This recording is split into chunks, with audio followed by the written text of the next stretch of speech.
here by the dedication of an additional 20 acres. So our preserve, which started out as 30 acres plus an additional 10 acres, which is being donated to the Desert Hills Land Trust, is now growing by another 20 acres. So a total of 60 acres that we'll have in preserve and Carefree. And the beauty of this is it is in close proximity to the acreage that we are in the process of purchasing. Draw in the slide here. This map in the lower left hand is a partial map of Carefree. This void down here is the Desert Forest Golf Course and the Air Park. Approximately 2 miles to the north is the section of land that's highlighted in this aerial here. A on the map is the 30 acres that we're in the process of closing on that was discussed at our last council meeting. B is the 10 acres adjacent to that that is being dedicated in association with this purchase to the Desert Hills Land Trust, so a total of 40 acres here. And this is the 20 acres that we were approached just prior to the holidays by a property owner to quit claim that divot to the town of Carefree. We are in the process of doing a title search, so the agenda item tonight is the acceptance of the resolution, the quit claim deed, conditioned upon obviously the declared title. So that's what this agenda item focuses on, the quit claiming of that parcel, 20-acre parcel, to the town of Carefree. Came about through the good efforts of the staff, particularly Mr. Neese. Mr. Neese worked with these property owners.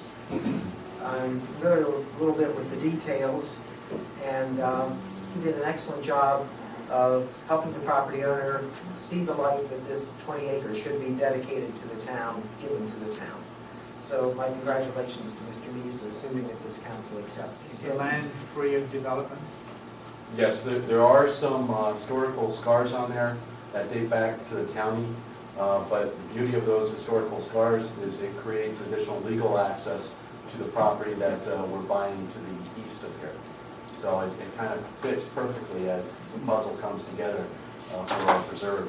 And let me say that unfortunately the property owner couldn't be here. He will be here in February, in which we'll look at adoption of the proclamation recognizing the family for their dedication. But this isn't the end. We're still working with some of the surrounding property owners, and hopefully we get additional land too on top of This this. is all put together. The Desert Foothills Land Trust will be the stewards of the land, or how's this work? We will work with the Desert Foothills Land Trust. Obviously, they're not here tonight, but to create a management plan.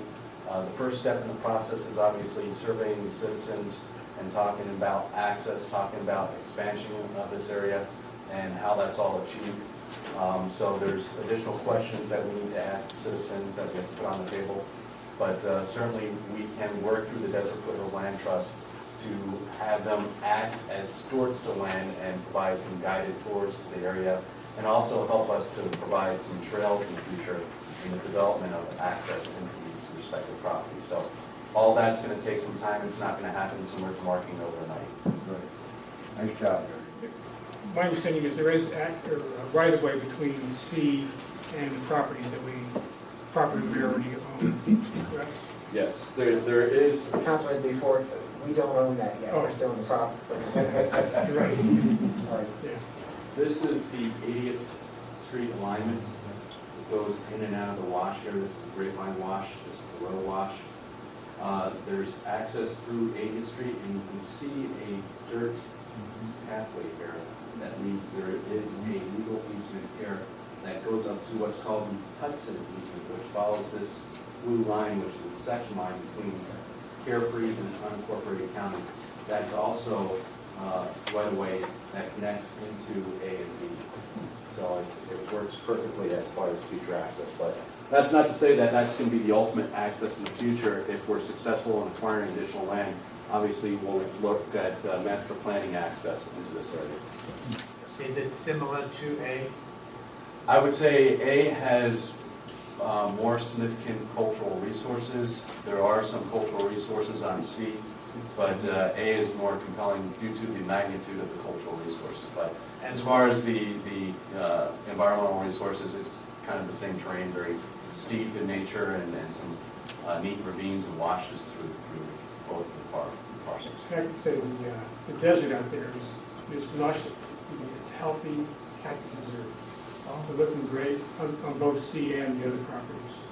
So it's beautiful.